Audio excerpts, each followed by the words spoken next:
నమస్తే, నా పేరు Shivaji. Welcome to our channel. Pulivendula ఉప ఎన్నికలు ఏవైతే జరిగాయో జెడ్పీటీసీ స్థానానికి గాను ఆ ఎన్నికల్లో తెలుగుదేశం అభ్యర్థి అయినటువంటి మారెడ్డి లతారెడ్డి 6735 ఓట్లతో గెలిచినటువంటి విషయం మనకు అందరికీ తెలిసిందే. ఓటమి పసిగట్టినటువంటి జగన్మోహన్ రెడ్డి గారు ఒకరోజు ముందే ప్రెస్ మీట్ పెట్టి అక్కడ రాజ్యాంగానికి తూట్లు పొడిచారు. అక్కడ రెడ్ బుక్ రాజ్యాంగాన్ని నడుపుతా ఉన్నారు. అదేవిధంగా పోలీసులు వన్ సైడ్గా తెలుగుదేశం పార్టీకి సపోర్ట్ చేస్తూ ఉన్నారు, బెదిరిస్తూ ఉన్నారు, భయపెడతా ఉన్నారు, మా ఓటర్లను ఓట్లు వేయనీయకుండా అడ్డుకుంటున్నారని చెప్పి ఆయన మంగళవారం నాడు ప్రెస్ మీట్ పెట్టి వివరించినటువంటి విషయం మనకు అందరికీ తెలిసిందే.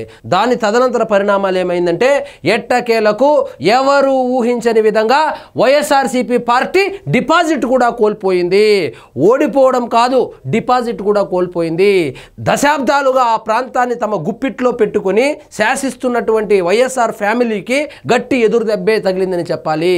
ఈ సందర్భంగా Pulivendula TDP incharge BTech Ravi గారు ఒక సవాలు విసిరారు. జగన్మోహన్ రెడ్డి గారు, మీకు నిజంగా మీ మీద నమ్మకం ఉంటే, మీ వెనకాల ఇంకా కడప ప్రజలు, పులివెందుల ప్రజలు ఉన్నారని మీరు భావిస్తూ ఉంటే, అదేవిధంగా కూటమి ప్రభుత్వం విఫలమైందంటున్నారు కదా, విఫలమైందని భావిస్తూ ఉంటే మీరు పులివెందుల ఎమ్మెల్యేగా రాజీనామా చేసి ఎన్నికలకు రండి, నేనే పోటీ చేస్తాను, అప్పుడు చూసుకుందాం రండి మీ ప్రతాపము మా ప్రతాపము అని చెప్పి ఆయనైతే సవాలు విసిరడం జరిగింది.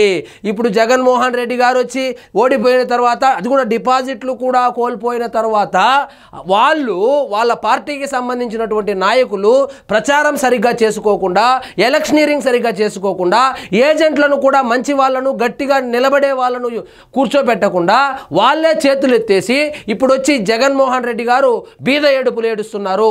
అక్కడ రెడ్ బుక్ రాజ్యాంగం నడిచింది, రిగ్గింగ్ జరిగింది, ఈవీఎంలు ట్యాంపరింగ్ చేశారు అన్నారు, ఈవీఎంలు దొంగ ఈవీఎంలు అన్నారు. మరి ఈసారి జరిగింది ఎన్నికలు బ్యాలెట్ పేపర్లోనే కదా, బ్యాలెట్ పేపర్లో పెట్టినా ఈవీఎంలో పెట్టినా వచ్చే రిజల్ట్ అదే జగన్మోహన్ రెడ్డి గారు.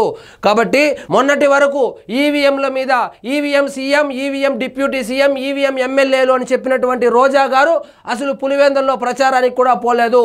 పులివెందుల్లో బైరెడ్డి సిద్ధార్థ్ రెడ్డి గారు కావచ్చు, అదేవిధంగా పెద్దారెడ్డి కావచ్చు, కేతిరెడ్డి కావచ్చు, వీళ్ళందరూ కూడా అక్కడికి వెళ్ళి ప్రచారం చేసినా కూడా వచ్చిన ఓట్లు 600 చిల్లరే.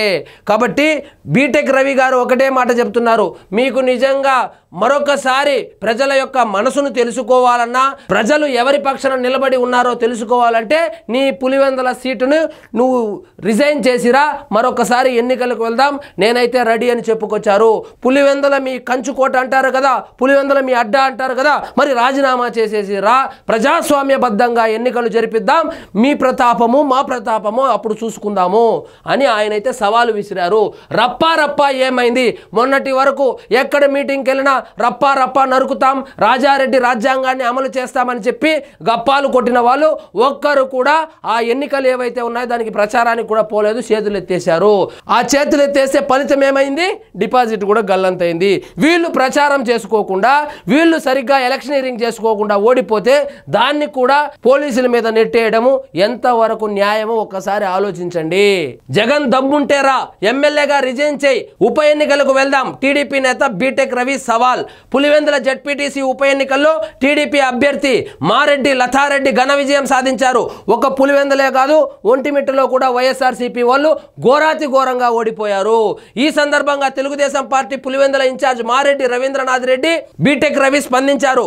జగన్ కు అసెంబ్లీ ఎన్నికల్లో 11 సీట్లు వచ్చాయని, ఒంటిమిట్ట పులివెందుల్లో కూడా 11 మంది అభ్యర్థులు నామినేషన్ వేశారని తెలిపారు.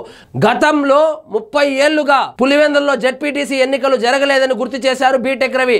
పులివెందుల్లో గత 5 ఏళ్లలో వైసీపీ కార్యకర్తలను జగన్ భ్రష్టు పట్టించారని బీటెక్ రవి విమర్శించారు. బీటెక్ రవి గారు ఇంకొక సంచలనమైనటువంటి వ్యాఖ్యలు చేశారు. ఆఖరికి వైఎస్ఆర్సీపీ కార్యకర్తలు కూడా, జగన్మోహన్ రెడ్డి గారి అభిమానులు కూడా మాకే ఓటేశారు, మా వాడు నేల విడిచి సాగు చేస్తా ఉన్నాడు, అతని గర్వం దిగాలంటే ఈ ఎన్నికల్లో ఓడిపోవాలని చెప్పి వైఎస్ఆర్సీపీ కార్యకర్తలు, జగన్మోహన్ రెడ్డి గారి అభిమానులు, వైఎస్ఆర్ అభిమానులు వాళ్ళు కూడా తెలుగుదేశం పార్టీకే ఓటు వేశారని కూడా చెప్పుకో చెప్పుకొచ్చారు. ముఖ్యంగా వైఎస్ వివేకానందరెడ్డి గారి హత్య కేసుకు సంబంధించి ఎవరు హత్య చేశారు, ఎలా హత్య చేశారు, ఎందుకు హత్య చేశారు, ఎవరు చేయించారు, ఎవరు చేసిన వాళ్ళను కాపాడుతున్నారో ఆ పులివెందుల మండలంలో ప్రతి ఒక్కరికి చిన్న పిల్లవాడిని అడిగినా చెబుతారు. కాబట్టి వీళ్లకు బుద్ధి చెప్పాలనేటువంటి ఉద్దేశంతో వాళ్ళను ఘోరాతి ఘోరంగా డిపాజిట్లు కూడా రానివ్వకుండా ఓడించారు. కాబట్టి చేసిన తప్పులు సరిదిద్దుకోకుండా అవినాష్ రెడ్డినే ఇన్ఛార్జిగా పెట్టి ఎన్నికలకు వెళ్ళాడు.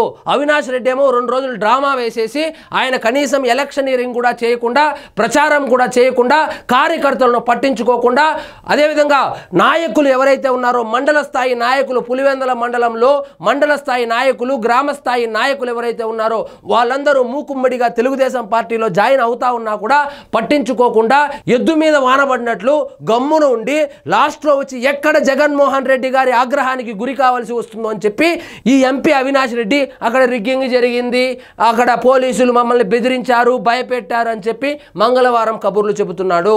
సో మొత్తానికి ఎట్టకేలకు పులివెందుల పునాదులు కదిలిపోయాయి. మరి జగన్మోహన్ రెడ్డి గారు చెప్పినట్లు ఈవీఎంలు వద్దు, మాకు బ్యాలెట్ పేపరే కావాలన్నాడు కదా. బ్యాలెట్ పేపర్లో జరిగినటువంటి ఎన్నికల్లోనే జగన్మోహన్ రెడ్డి గారి పార్టీ డిపాజిట్ కోల్పోయింది. మరి బీటెక్ రవి గారు విసిరినటువంటి సవాల్ ఏదైతే ఉందో, పులివెందుల ఎమ్మెల్యేగా రిజైన్ చేసిరా, ఎన్నికలకు వెళ్దాము, నేనే పోటీ చేస్తాను, చూసుకుందామంటున్నారు కదా. మరి ఈ సవాల్ని జగన్మోహన్ రెడ్డి గారు స్వీకరిస్తారో లేదో వేచి చూద్దాం. మరి ఎట్టి పరిస్థితుల్లో స్వీకరించడు, ఎందుకంటే ఈ రిజల్ట్ చూసిన తర్వాత ఉన్న ఎమ్మెల్యే సీటు కూడా పోతుంది కాబట్టి ఆయన కనీసం స్పందించడు. సో ఇదండి ఈరోజు మన టాపిక్. మీకు ఈ వీడియో నచ్చినట్లయితే లైక్ చేయండి, షేర్ చేయండి, ఛానల్ మాత్రం సబ్స్క్రైబ్ చేసుకోవడం మర్చిపోవద్దు.